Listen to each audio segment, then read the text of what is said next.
இந்த வருஷத்தோட கடைசி மாதங்கிறனால இன்னைக்கு உங்களுக்கு கிளாஸ் நடத்தாமல் ஒரு கதை சொல்ல போகிறேன் அப்படின்னு சொல்லிட்டு கதையை ஆரம்பிக்கிறாங்க கிளாஸ் மிஸ். பிள்ளைங்க எல்லாரும் கதைன்னொன்னே ஆர்வமாக பக்கத்தில் வந்து உட்காந்து கேட்க ஆரம்பிக்கிறாங்க. அந்த கதையோட பேர் என்னன்னா, என் கேள்விக்கு என்ன பதில். ஒரு ஆசிரமம் ஒன்று இருக்குது. அதில் சிக்ஸ்த்து படிக்கிற ஒரு குட்டி பொண்ணு இருக்கா. அந்த குட்டி பொண்ணுக்கிட்ட அங்கே உள்ள குட்டி பசங்க குட்டி பிள்ளைங்க யாருமே அதிகமாக பேச மாட்டாங்க. அந்த பொண்ணு எப்போதுமே தனிமையாக தான் உட்காந்துருப்பா. வேலை பார்க்குறவங்க எல்லாரும் அவளை சாப்பாடு சொல்கிறதுக்காக தாங்குவாங்க. அந்த பொண்ணு சில நேரம் சாப்பிடுவா, சில நேரம் சாப்பாடை தட்டி விட்டுருவா.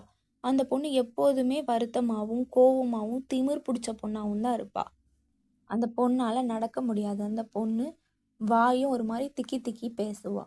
அந்த பொண்ணு ஒரு நாள் டைரியில் என் கேள்விக்கு என்ன பதில் என்ற தலைப்பு எழுதியிருந்தா. எங்கள் அம்மா யாரு, எங்கள் அப்பா யாரு, அப்பாவோட அன்பு ஏன் எனக்கு கிடைக்கல, அம்மாவோட சமையல் எனக்கு ஏன் கிடைக்கல, எனக்கு ஏன் நல்ல குடும்பம் அமையலை, என் கூட யாரும் ஏன் சரியாக பேசலை, மற்ற பொண்ணுங்க மாதிரி என்னால் ஏன் நடக்க முடியல, மற்ற பொண்ணுங்க மாதிரி என்னால் ஏன் பேச முடியலை, எனக்குன்னு யார் இருக்கா, எனக்கு மட்டும்தான் அப்பா அம்மா இல்லை, பேச முடியலை, நடக்க முடியலை, ஏன் ஏன் இந்த வாழ்க்கை பிடிக்கல, நான் ஏன் உயிரோடு இருக்கணும் அப்படிங்கிற கேள்வியை அந்த ஸ்டாஃப் படிச்சுட்டு அவங்க கண்ணிலேருந்து கண்ணீர் வந்துடுச்சு.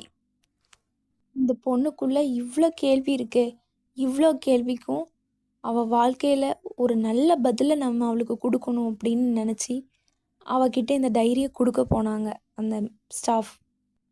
அவளும் வீல் சேரை நகர்த்திக்கிட்டே அங்கேருந்து வந்து அந்த டைரியை தேடிக்கிட்டே வந்தா. அந்த ஸ்டாஃப் அவள் முன்னாடி வந்து நின்னாங்க. நீ இவ்வளோ நேரம் டைரியை தேடி இப்போ கண்டுபிடிச்சி எடுத்துட்ட. இதே மாதிரி நீ வந்து உனக்குள்ள என்ன திறமை இருக்குங்கிறத நீ கண்டுபிடி. எல்லா கேள்விக்கும் நான் உனக்கு ஒரு நல்ல பதிலை சொல்லுவேன். நீ வரைகிறத நான் நிறைய தடவை பார்த்துருக்கேன். நல்லா ட்ராயிங் பண்ணு, ட்ராயிங்கில் பெஸ்ட் அவார்டு வாங்கு, நான் உன் கேள்விக்கான பதிலை நான் கண்டிப்பாக உனக்கு சொல்லுவேன் அப்படின்னு சொன்னாங்க. நிறைய போட்டியில் சேர்ந்து அவார்டு வாங்க ஆரம்பித்தா. இந்த பொண்ணு வேர்ல்ட் லெவல் காம்படிஷனில் நிறைய கலந்துக்கிட்டு தோற்று போய் கவலையோடு வந்து உட்காந்துருந்தா. அந்த நேரம்லாம் அந்த ஸ்டாஃப் வந்து அவளுக்கு ஆறுதல் சொன்னாங்க. உன்னால் முடியும், உன்னால் கண்டிப்பாக வேர்ல்ட் லெவலில் அவார்டு வாங்க முடியும், நீ முயற்சி பண்ணு, இவ்வளோ தூரம் இவ்வளோ அவார்டு வாங்கியிருக்க, அதே மாதிரி உன்னால் அதுலேயும் முடியும், நீ முயற்சி பண்ணுன்னு சொல்லிட்டு ஆறுதல் சொல்லியிருக்காங்க. அந்த ஆறுதலை கேட்டுட்டு அவளும் மறுபடியும் விடாமுயற்சியோட மறுபடியும் அவள் அந்த காம்படிஷனில் கலந்துக்கிட்டே இருந்தாள். நிறைய முறை அவள் தோத்துட்டே வந்தாள். கடைசியில் ஒரு நாள் வின் பண்ணாள்.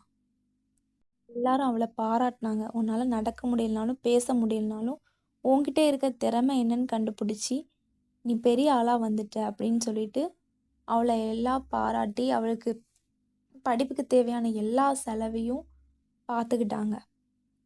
அந்த அவார்டை வாங்கிட்டு அவள் அந்த ஸ்டாஃபுக்கிட்ட வந்து கேட்குறா, நான் இப்போ அவார்டு வாங்கிட்டேன், என் கேள்விக்கான பதில்லாம் சொல்லுங்கள், எங்கள் அம்மா யார், எங்கள் அப்பா யார் அப்படின்னு அவள் கேட்குறா.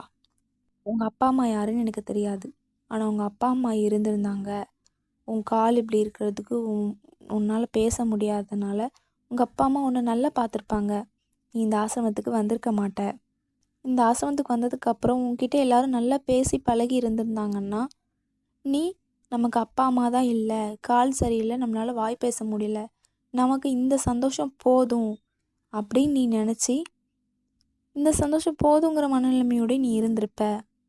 நீ இந்த நிலைமைக்கு வரணுங்கிறதுக்காக தான் கடவுள் உனக்கு அம்மாவை கொடுக்கல, அப்பாவை கொடுக்கல, காலை கொடுக்கல, வாய் பேசுகிற திறமையும் கொடுக்கல, நல்ல குடும்பத்தை கொடுக்கல, இந்த ஆசிரமத்தில் நல்ல உன் கூட பேசி பழகிற ஃப்ரெண்ட்ஸை கொடுக்கல, மற்ற பொண்ணுங்கிற மாதிரி உனக்கு சந்தோஷத்தை கொடுக்கல. எனக்குன்னு யார் இருக்கா அப்படின்னு கேட்ட நீ கேள்விக்கு உனக்குன்னு இப்போ அவார்டு கொடுக்க, உன் படிப்புக்கு செலவு பண்ண, உனக்கு எது தேவையோ வாங்கித்தர எல்லாரும் இருக்காங்க. இப்போ உனக்கு இந்த வாழ்க்கை பிடிச்சிருக்கா, உனக்கு இந்த வாழ்க்கையை உயிரோட நல்லபடியாக வாழணும் ஆசை இருக்கா அப்படின்னு அந்த ஸ்டாஃப் அவளை பார்த்து கேட்குறாங்க. ஆமாம், எனக்கு இந்த வாழ்க்கை ரொம்ப பிடிச்சிருக்கு, நான் இன்னும் நிறைய வரைவேன், நிறைய புதுசாக கண்டுபிடிச்சி வரைவேன், நிறைய அவார்டு வாங்குவேன், எனக்கு இந்த வாழ்க்கையை ரொம்ப பிடிச்சிருக்குன்னு சந்தோஷமாக சொன்னாலாம். நான் இப்போ புரிஞ்சுக்கிட்டேன். ஒவ்வொருத்தவங்களுக்கும் ஒவ்வொரு கஷ்டம் இருக்கும். அதே மாதிரி எனக்கு கடவுள் இந்த கஷ்டத்தை கொடுத்ததுக்கு காரணம் இதுதான். நான் புரிஞ்சுக்கிட்டேன். இனிமே நான் என்னோட வாழ்க்கையை வரைகிறதுக்காக நான் அர்ப்பணிப்பேன். வரைஞ்சி சாதிக்க போகிறேன். எனக்கு ரொம்ப சந்தோஷமாக இருக்குது அப்படின்னு சொல்லிட்டு அந்த ஸ்டாஃபை கட்டி அணைச்சிக்கிட்டா.